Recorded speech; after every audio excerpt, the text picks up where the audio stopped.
Do not enrage him, or one day his rage will hurt you."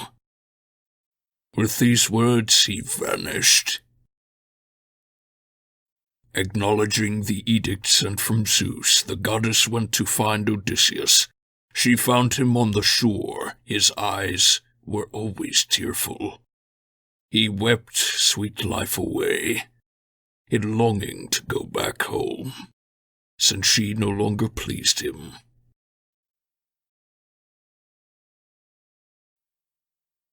He had no choice. He spent his nights with her inside her hollow cave, not wanting her, though she still wanted him. By day he sat out on the rocky beach, in tears and grief, staring in heartbreak at the fruitless sea.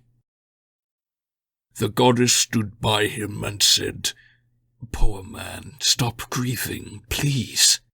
You need not waste your life. I am quite ready now to send you off. Using your sword of bronze, cut trunks and build a raft. Fix decks across and let it take you across the misty sea."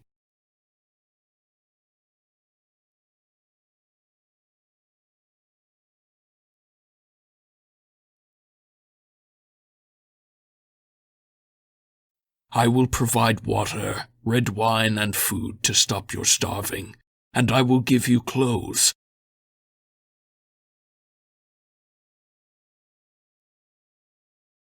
And send a wind to blow you safely home, if that is what those sky gods want."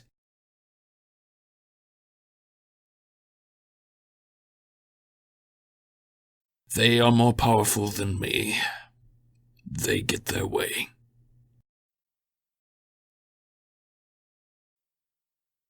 Odysseus, informed by many years of pain and loss, shuddered and let his words fly out to her. "Goddess, you have some other scheme in mind, not my safe passage. You are telling me to cross this vast and terrifying gulf in just a raft, when even stable schooners sped on winds from Zeus would not succeed." "No, goddess, I will not get on a raft, unless you swear to me a mighty oath you are not planning yet more pain for me." At that, divine Calypso smiled at him. She reached out and caressed him with her hand, saying, "You scoundrel. What you have said shows that you understand how these things work. But by this earth and by the sky above, and by the waters of the Styx below, which is the strongest oath for blessed gods, I swear I will not plot more pain for you. I have made plans for you as I would do for my own self if I were in your place. I am not made of iron. No, my heart is kind and decent, and I pity you." And with those words the goddess quickly turned and led the way. He followed in her footsteps. They reached the cave together, man and goddess. The chair that Hermes had been sitting on was empty now. Odysseus sat there. The goddess gave him human food and drink. She sat and faced godlike Odysseus, while slave girls brought her nectar and ambrosia. They reached to take the good things set before them, and satisfied their hunger and their thirst.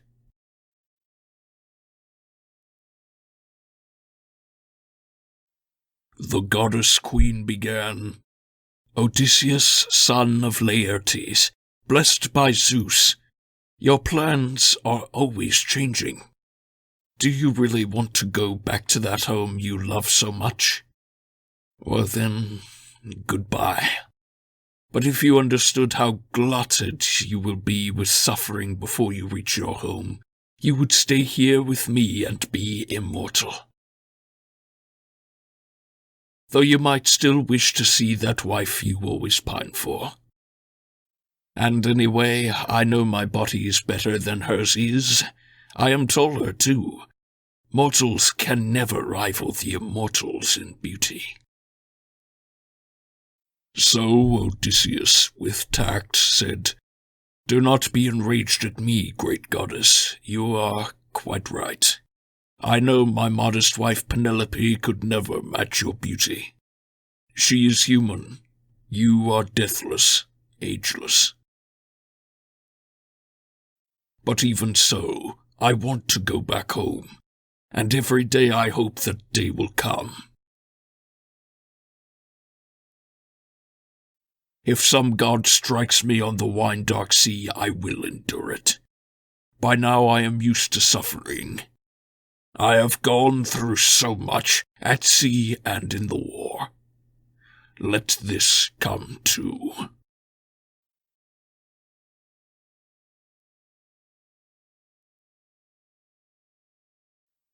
The sun went down and brought the darkness on.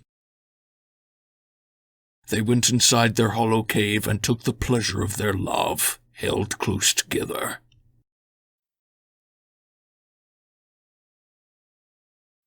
When vernal dawn first touched the sky with flowers, they rose and dressed.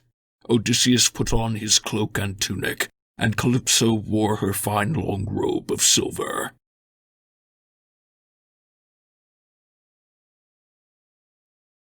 Round her waist she wrapped a golden belt and veiled her head. Then she prepared the journey for the man. When she had shown him where the tall trees grew, Calypso, queen of goddesses, went home. Odysseus began and made good progress. The work had taken 4 days. On the 5th, Calypso let him go. She washed and dressed him in clothes that smelled of incense. On the raft she put a flask of wine, a bigger flask of water, and a large supply of food. She sent him off with gentle, lukewarm breezes. Gladly Odysseus spread out his sails to catch the wind. With skill, he steered the rudder. No sleep fell on his eyes, for he watched the stars above him. He sailed the sea for 7 days and 10, and on the 18th day a murky mountain of the Phaeacian land appeared. It rose up like a shield beyond the misty sea.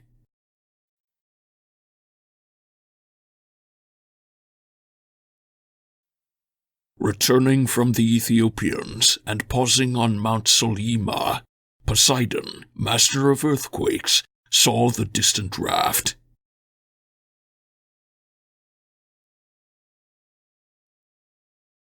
Enraged, he shook his head and told himself, "This is outrageous. So it seems the gods have changed their plans about Odysseus while I was absent."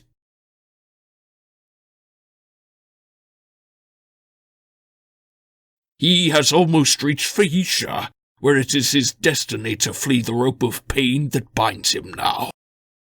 But I will goad him to more misery till he is sick of it.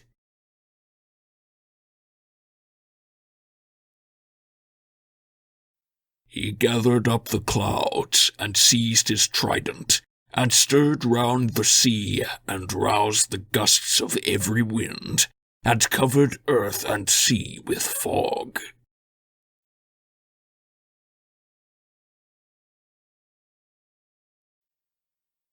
Night stretched from heaven. He rolled a mighty wave. Odysseus grew weak at knees, and he cried out in despair.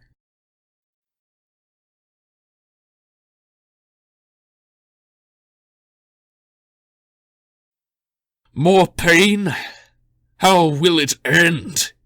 I am afraid the goddess spoke the truth. that I will have a sea of sufferings before I reach my homeland.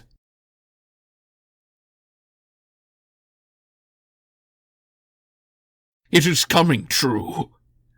Zeus whirls the air. Look at those clouds. He agitates the waves as winds attack from all directions.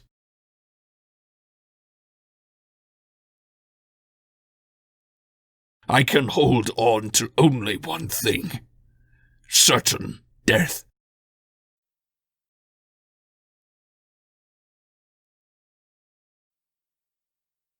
A wave crashed onto him and overturned the raft, and he fell out.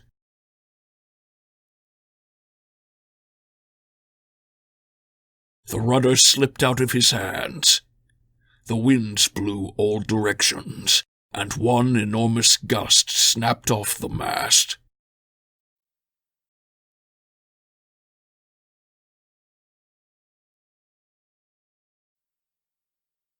The sail and yardarm drifted out to sea.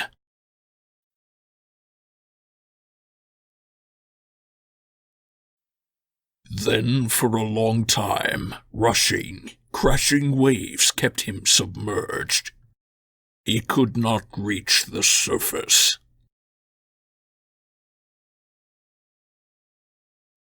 The clothes Calypso gave him weighed him down. At last he rose and spat the sour salt water out of his mouth. It gushed forth in a torrent. Despite his pain and weakness, he remembered his raft and lunged to get it through the waves. He climbed on top of it and clung to life. The great waves carried it this way and that, to and fro.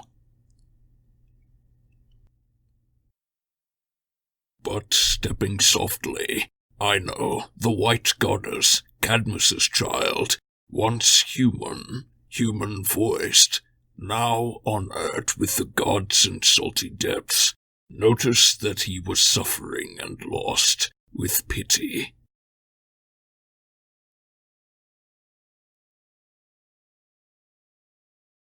Like a gull with wings outstretched, she rose up from the sea, sat on the raft and said, "Poor man, why does enraged Poseidon create an Odyssey of pain for you?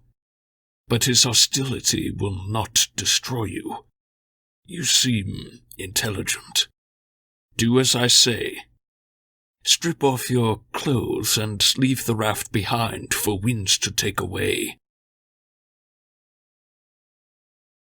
With just your arms, swim to Phaeacia. Fate decrees that there you will survive.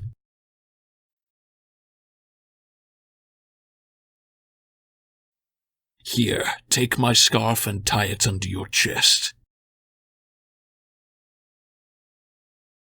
With this immortal veil, you need not be afraid of death or danger. But when you reach dry earth, untie the scarf and throw it out to sea, away from land, and turn away.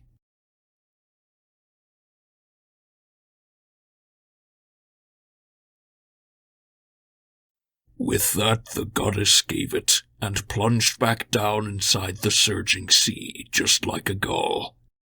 The black wave covered her. The hero who had suffered so much danger was troubled and confused.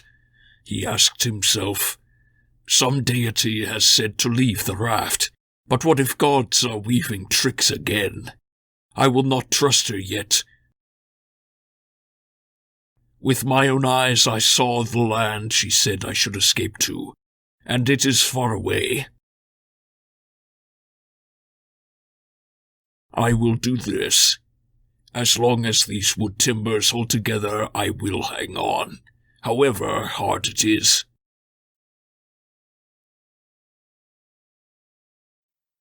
But when the waves have smashed my raft to pieces, then I will have no choice, and I will swim.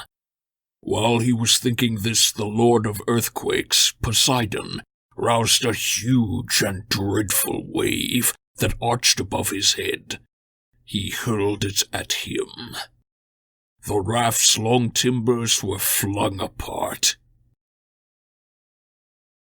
He climbed astride a plank and rode along as if on horseback. He took off the clothes Calypso gave him, but he tied the scarf around his chest and drove into the sea, spreading his arms to swim.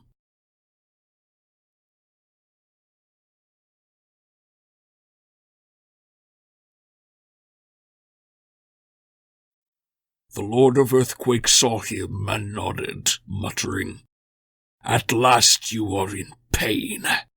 Go drift across the sea till you meet people blessed by Zeus, the Sky Lord. But even then I think you will not lack for suffering." He spurred his fine-maned horses and went to Aegea, where he had his home. Athena, child of Zeus, devised a plan.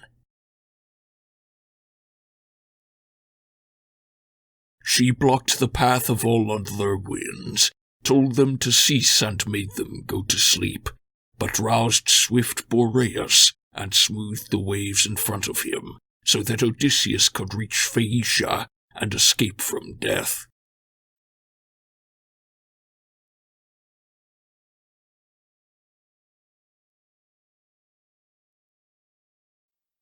Two days and nights he drifted on the waves, but each moment he expected he would die. But when the dawn with dazzling braids brought day for the third time, the wind died down. No breeze, but total calm.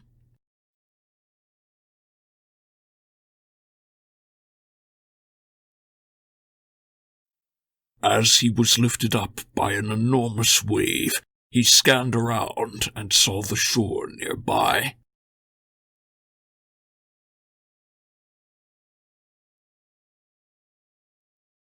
Odysseus felt joy when he saw land. He swam and longed to set his feet on earth.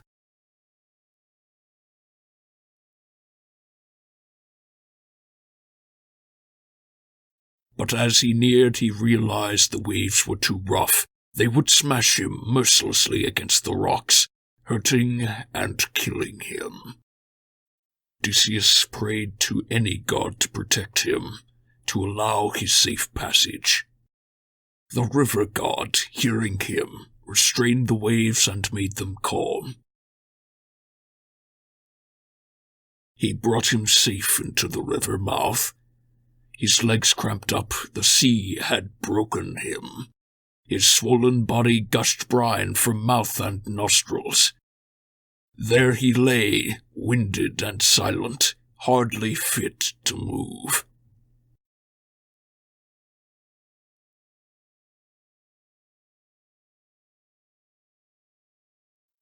A terrible exhaustion overcame him.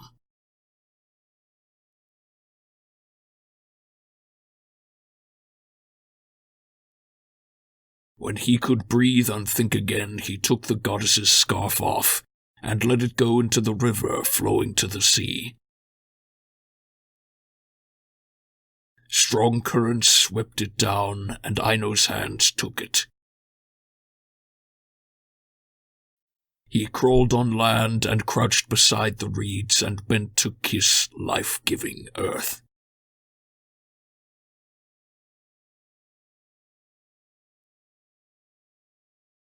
And trembling he spoke his own heart. "What now? What will become of me?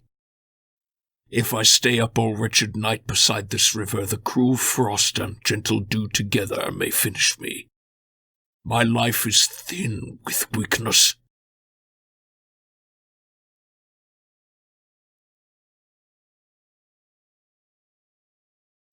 At dawn a cold breeze blows beside the river.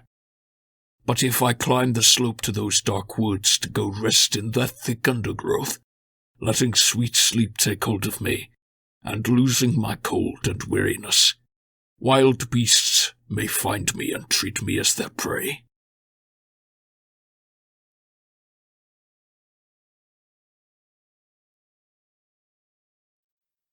But he decided to go into the woods. He found a place beside a clearing near the water's edge. He crawled beneath 2 bushes grown together of olive and thorn. No strong wet wind could blow through them. No shining sunbeam ever struck them. No rain could penetrate them. They were growing so thickly intertwined. Odysseus crept under, and he scraped a bed together of leaves. There were enough to cover 2 against the worst of winter. Seeing this, the hero who had suffered for so long was happy. He lay down inside and heaped more leaves on top. Athena poured down sleep to shut his eyes, so all his painful weariness would end. Book 6.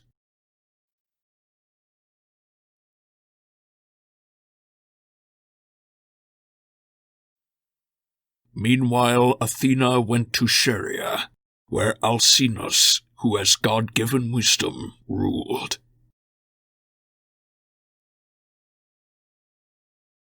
She went inside the bedroom of young Nausicaa, whispering in her dreams, planting the idea that she should go to the beach and wash her clothes.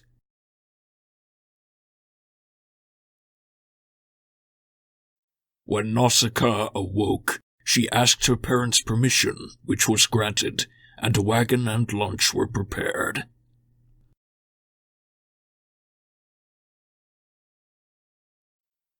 Nausicaa took up the whip and reins and cracked the whip. The mules were on their way, eager to go, and rattling the harness, bringing the clothes and girl and all her slaves.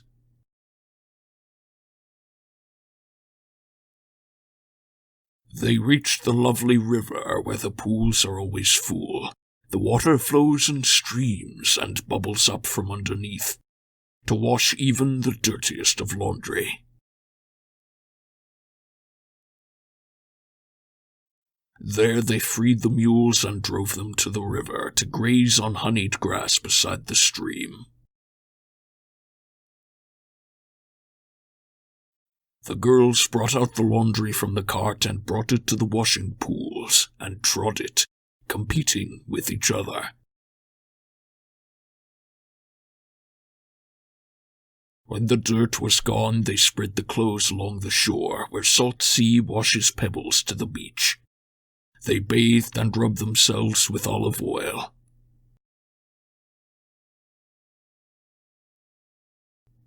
Then they sat on the river bank and ate, and waited for the sun to dry the clothes.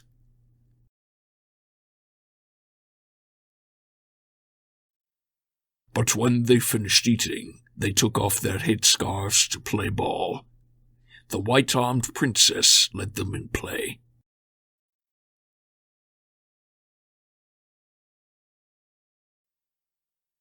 Nausicaa stood out above them all.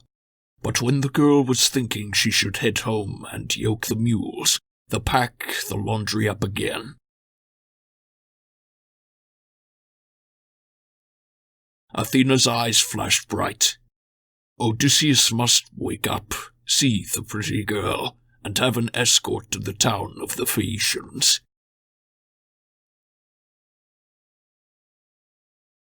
The princess threw the ball towards a slave girl who missed the catch. It fell down in an eddy. The girls all started screaming very loudly. Odysseus woke up and thought things over.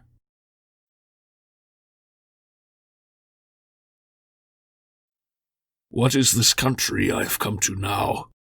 Are all the people wild and violent, or good, hospitable, and God-fearing?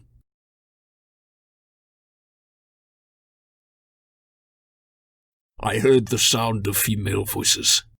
Is it nymphs who frequent the craggy mountain tops and river streams and meadows lush with grass?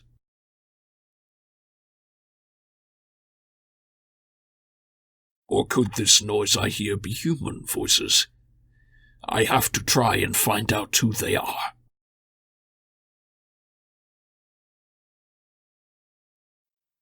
Odysseus jumped up from out of the bushes. Grasping a leafy branch, he broke it off to cover his manly parts.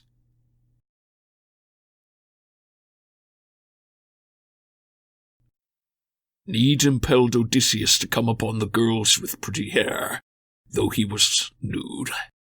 All caked with salt, he looked a dreadful sight.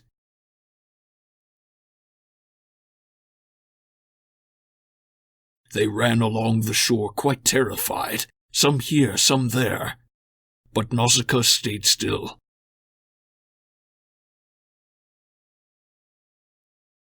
Athena made her legs stop trembling and gave her courage in her heart.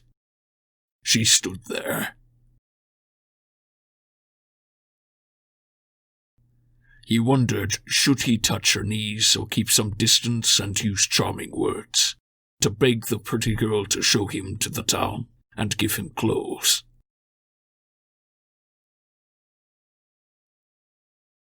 At last he thought it best to keep some distance and use words to beg her. The girl might be alarmed at being touched. His words were calculated flattery.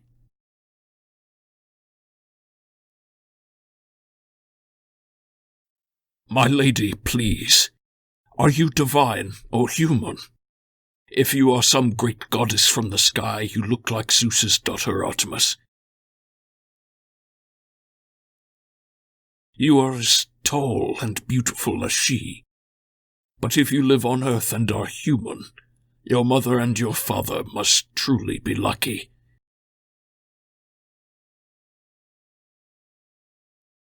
Your brothers also lucky 3 times over. Their hearts must be delighted, seeing you, their flourishing new sprout, the dancer's leader.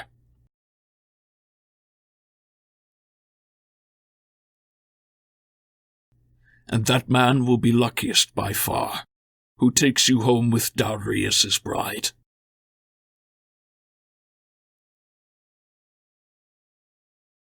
I have seen no one like you, never, no one. My eyes are dazzled when I look at you. I am in awe of you, afraid to touch your knees. But I am desperate.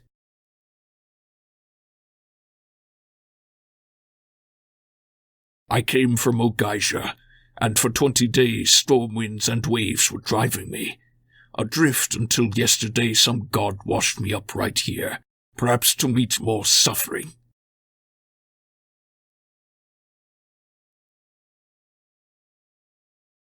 I think my troubles will not end until all the gods have done their all.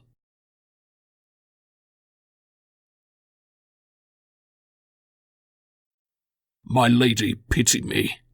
Battered and wrecked, I come to you. You first. And I know no one else in this whole country.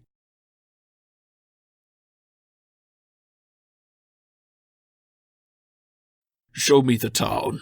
Give me some rags to wear, if you brought any clothes when you came here.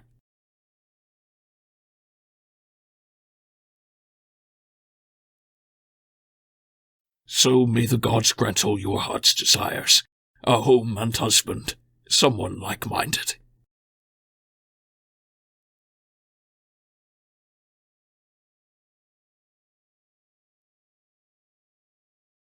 Then white-armed Nausicaa replied, Well, stranger, you seem a brave and clever man.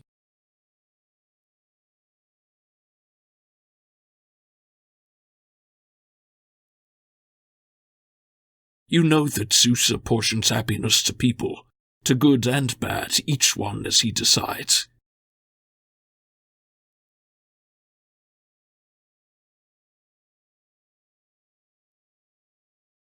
Your troubles come from him, and you must bear them.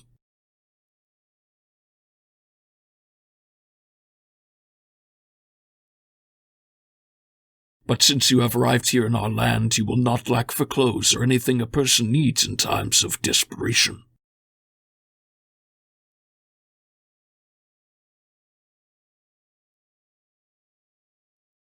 I will show you the town.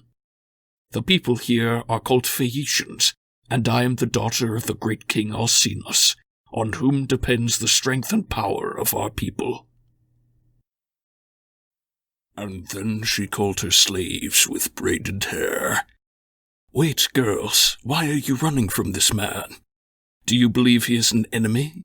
No living person ever born would come to our Phaeacia with a hostile mind, since we are much beloved by the gods."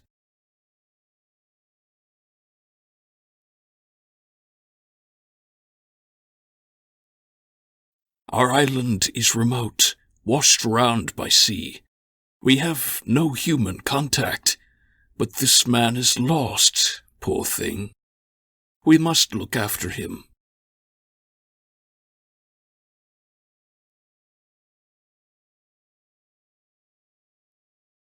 "All foreigners and beggars come from Zeus, and any act of kindness is a blessing. So give the stranger food and drink, and wash him down in the river, sheltered from the wind."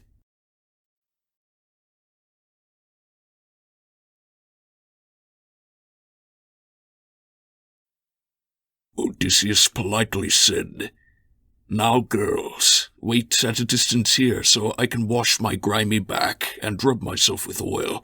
It has been quite a while since I have done it. Please let me wash in private. I am shy of being nude with you, pretty girls with lovely hair."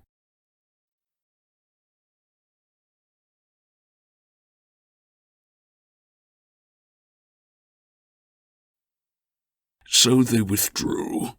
Then he used the river water to scrub the brine off his back and shoulders, and wash the crusty sea salt from his hair.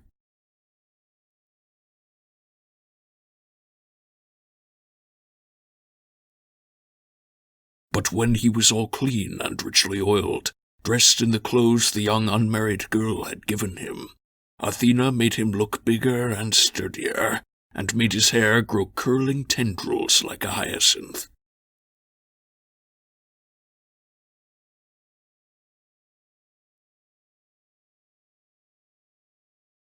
Athena poured attractiveness across his head and shoulders. Then he went off and sat beside the sea. His handsomeness was dazzling.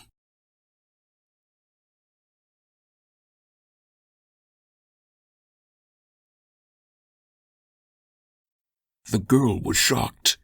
She told her slaves with tidy hair,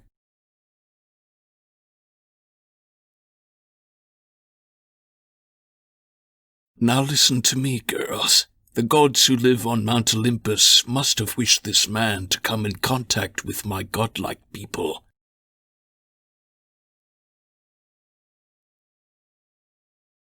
Before he looked so poor and unrefined. Now he is like a god that lives in heaven."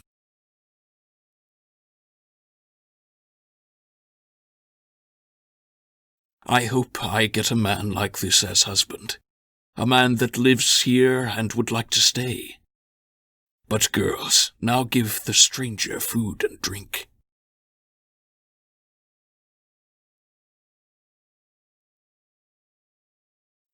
She gave her orders, and the girls obeyed.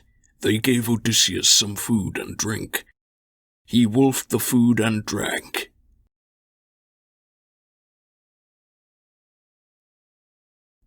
He was half-starved. It had been ages since he tasted food.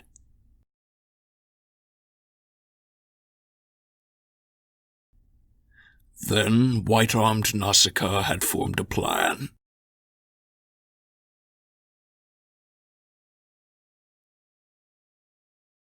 Folding the clothes, she packed them in the wagon and yoked the mules, and then she climbed inside. She gave Odysseus some clear instructions.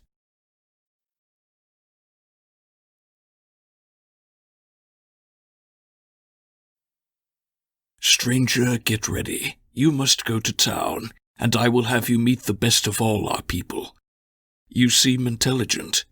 Do as I say."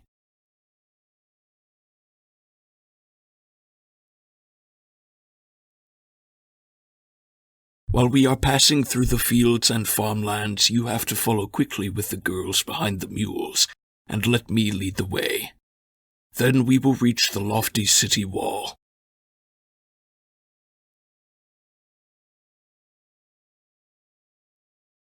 The people in the town are proud.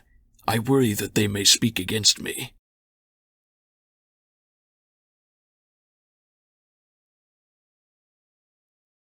Someone rude may say, "Who is that big strong man with her? Where did she find that stranger? Will he be her husband?"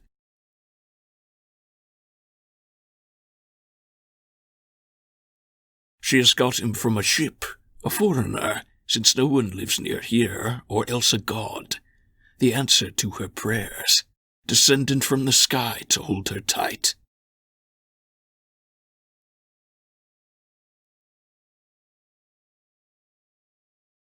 Better if she has found herself a man from elsewhere, since she scorns the people here, although she has so many noble suitors.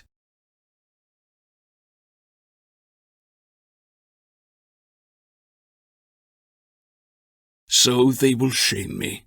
I myself would blame a girl who got too intimate with men before her marriage, and who went against her loving parents' rules.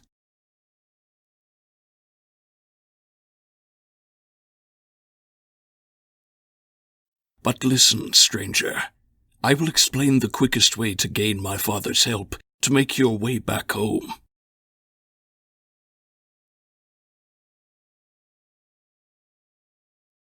Beside the road there is a grove of poplars. It has a fountain and a meadow round it.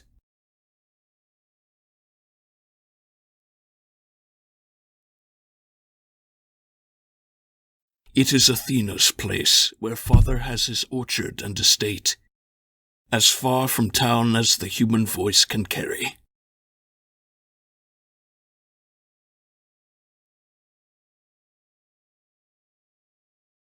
Sit down there and wait until I reach my father's house in town. But when you think I have arrived, walk on and ask directions to the place of King Alcinous, my mighty father.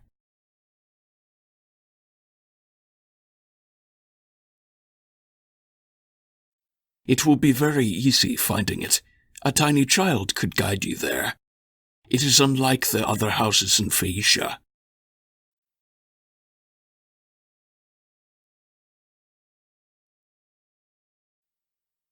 Go through the courtyard, in the house and on straight to the great hall.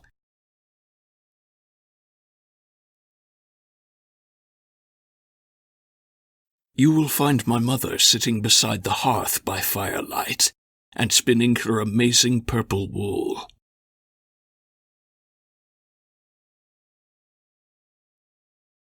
She leans against a pillar, slaves behind her.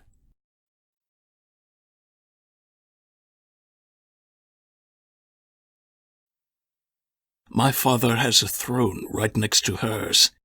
He sits and sips his wine, just like a god. But pass him by, embrace my mother's knees to supplicate. If you do this, you quickly will reach your home, however far it is in happiness.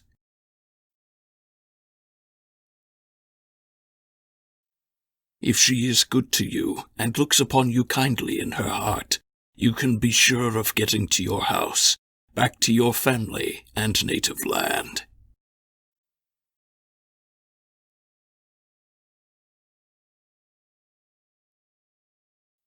With that she used her shining whip to urge the mules to mush on. They left the river streams and trotted well and clipped their hooves along. She drove to an easy place to set her slaves, and great Odysseus kept up on foot.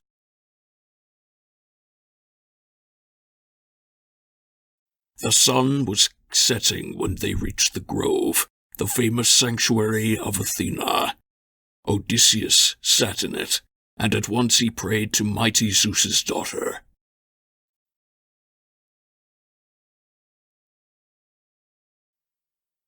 "Hear me, daughter of Zeus. Unvanquished queen, if ever when that Earthshaker god was spiting me, you helped me, may they pity me and give me kind welcome in Phaeacia.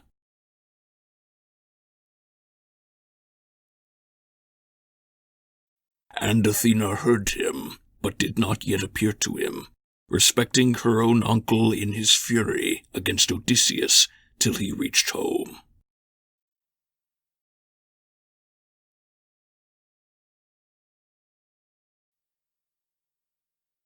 Book 7.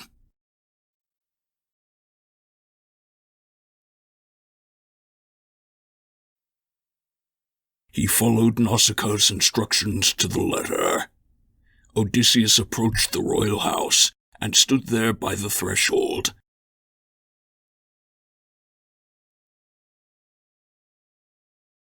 Hardened, long-suffering Odysseus stood there and stared, astonished in his heart, then quickly strode across the palace threshold.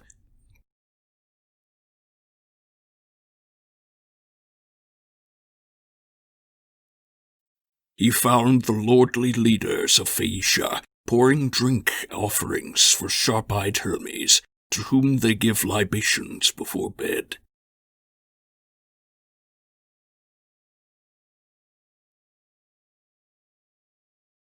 Odysseus went in the house and reached Arete and the king. He threw his arms around Arete's knees.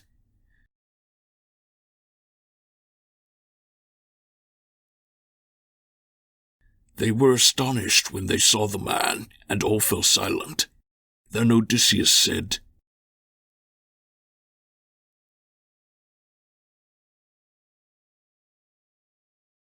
Queen Arete, child of Rhexenor, I have had many years of pain and loss. I beg of you, and your husband, and these men who feast here, may the gods bless you in life, and may you leave your children wealth and honor.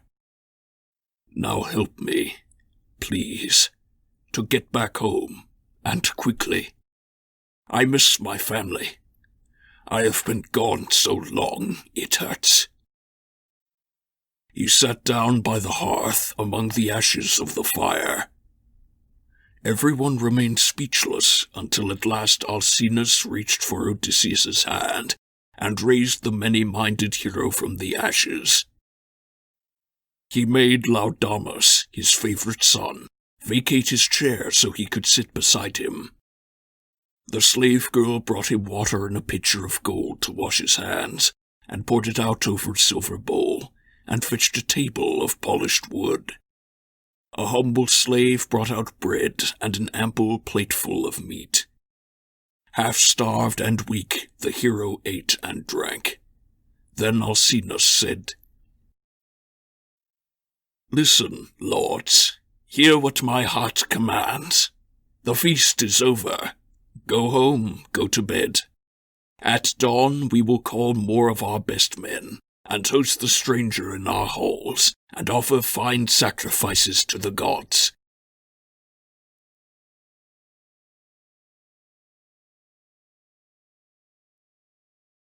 Then plan how we may help his journey, so our guest may travel quickly, without pain or trouble, encountering no trouble on his way, how far away it is until he reaches home.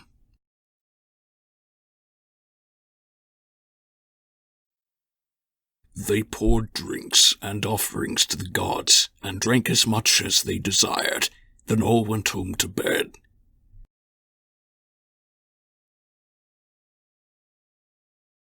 Odysseus was left there in the hall, sitting beside Arete and the godlike Alcinous.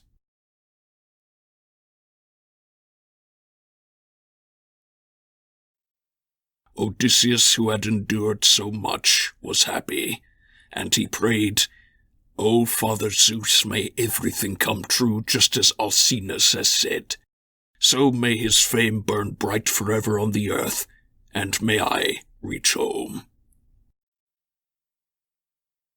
Book 8.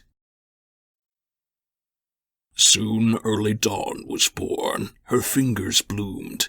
Majestic, holy King Alcinous leapt out of bed, as did Odysseus, the city sacker.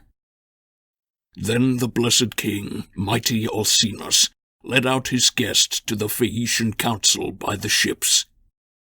They sat there side by side on polished stones. Meanwhile, Athena walked all through the town, appearing like the royal messenger. To help Odysseus's journey home, she stood beside each man in turn and said, "My lord come to the meeting place to learn of the visitor to our king's home. Despite his wanderings by sea, he looks like an immortal god." So she roused up the hearts and minds of each, and soon the seats of council were filled up. The men assembled, seeing Laertes' clever son. The crowd marveled. Athena poured unearthly charm upon his head and shoulders, and she made him taller and sturdier. So these Phaeacians would welcome and respect him when he managed the many trials of skill that they would set to test him. When the people were assembled, Alcinous addressed them. "Hear me, leaders and chieftains of Phaeacia. I will tell you the promptings of my heart. This foreigner, I do not know his name, came wandering from west or east and showed up at my house. He begs and prays for help to travel on. Let us assist him, as we have before with other guests. No visitor has ever been forced to linger in my house. We always give them safe passage home. Now let us watch a ship for her maiden voyage on the water, and choose a crew of 52, the men selected as the best, and lash the oars beside the benches. Then return to shore, and come to my house. Let the young men hurry to cook a feast. I will provide supplies, plenty for everyone. And I invite you also, lords, to welcome him with me. Do not refuse. We also must invite Demodocus, the poet. Gods inspire him so any song he chooses to perform is wonderful to hear." They all took food. When they were satisfied, the muse prompted the bard to sing of famous actions, an episode whose fame has touched the sky. Achilles and Odysseus' quarrel, how at a splendid sacrificial feast they argued bitterly, and Agamemnon was glad because the best of the Achaeans were quarreling, since when he had consulted the oracle at Pytho, crossing over the entry stone, Apollo had foretold that this would be the start of suffering for Greeks and Trojans through the plans of Zeus. So sang the famous bard. Odysseus, with his strong hands, picked up his heavy cloak of purple, and he covered up his face. He was ashamed to let them see him cry.